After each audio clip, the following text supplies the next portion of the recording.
Welcome back. You're live with Express on a Morning. We are given the opportunity to be nostalgic, look back over some of South Africa's greatest sporting moments as they were lived out by one of our favourite sportsmen, but also a chance to look forward with new hope, with new strength of character. Why? Because we have Joost van der Westhuizen in studio who is teaching me some great life lessons this morning, and someone who I think has taught him a lot of life lessons. He called him his best mate, also the co-founder of the J9 Foundation, Quentin van der Walt. Quentin, great to have you in studio as well. You guys look like you were incredibly close, clearly very good mates. Before we get into the foundation, from both of you, how did you guys become mates and how has that relationship flourished? Clearly you guys are best mates. Yeah, it's a good story actually. We started working together in a company in Pretoria, two different divisions, but we actually started spending a lot of time together within the work environment.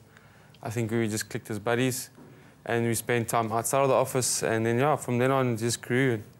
And Joost moved on, and then obviously with the diagnosis and stuff, made a decision also to leave my side of work, and here we are. Why the J9 Foundation? I've spoken to Joost about the importance of supporting those families of men who are affected by his condition. What was the motivation for you to get behind the foundation? It's obviously a big shift for you as well. He's my best friend. I think it was a bit of a no-brainer for me. I've started, what I'm doing now with him is because of him.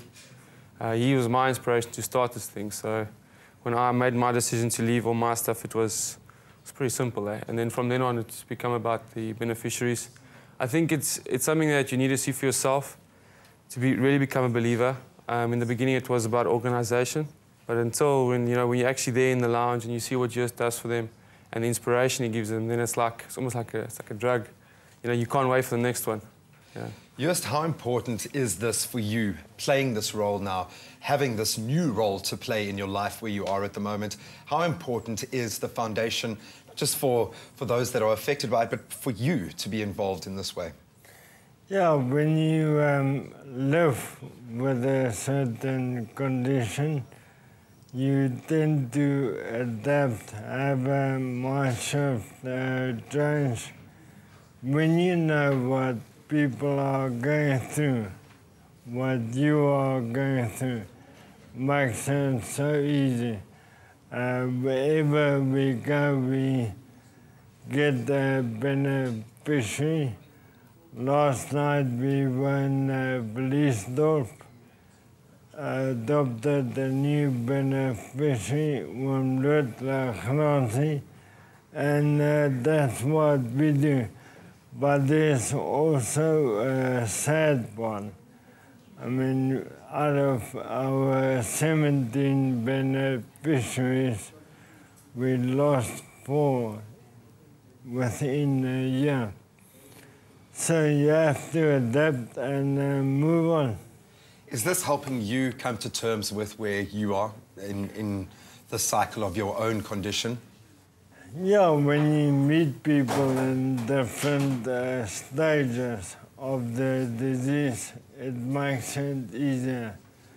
We've got Dion, who's in bed now for 8 years.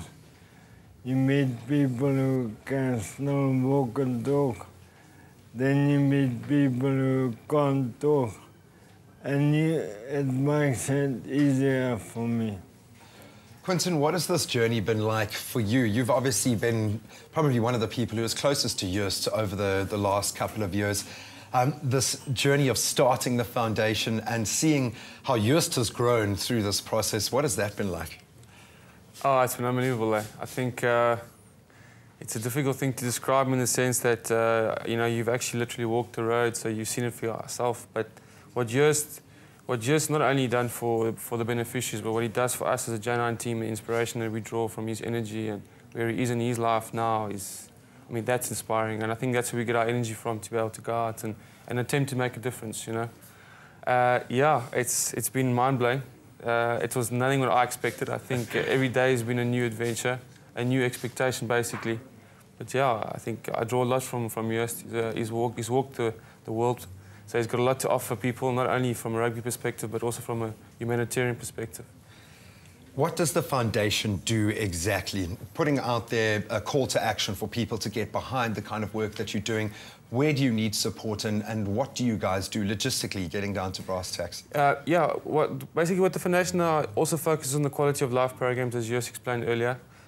We do look at the families themselves. We tap into the household from a financial aspect, as well as incorporating sponsors to help from nutrition to just normal medical advice, to open blogs where other families that are dealing with the same issues can then also give advice to the families that are now looking at new diagnosis. But from the foundation, we obviously open those networking channels. With Joost's, obviously, his rugby experience, we've incorporated ourselves with awesome sponsors, McCarthy, South Africa. So we're looking to do a huge thing with him this year, with the foundation as J9 incorporated as well. Our big thing at the moment now with South Africa and internationally is the awareness side. Yeah. And then also bringing the right sponsors to town to basically come in and say, listen, we also want to throw a bit of money and see if we can help people, etc., wherever they can. So I think that's our focus now, and with, with opportunities like this to tell the media and to tell the world what we need still. There's www.joost as well. People can go into the website. It's very informative. But it helps them basically get into touch with J9 and what we do. And Facebook's also just as strong. Yeah, no, we're loving the social networks. It gives us a huge amount of power. And that's one area where you, of course, can have free reign to really connect with your fans. So it becomes a wonderful tool. Quinton, thank you so much for coming through as well this morning. It's been really cool catching up with you and getting to know you and getting an inside story into what you guys are doing at the moment, which is affecting people on the most base level. Not looking to make a massive change throughout the world, but a really big change in one individual or one family's life. And that is something that is very feel-good. So thank you so much, gents. We're going to get into the kitchen after a quick ad break. We'll see you just after that. Keep sending those questions through. We'd also like to know, what would you cook for Joost if he had to stop by for dinner? Let us know on our Expresso Facebook page. We'll see you after the break.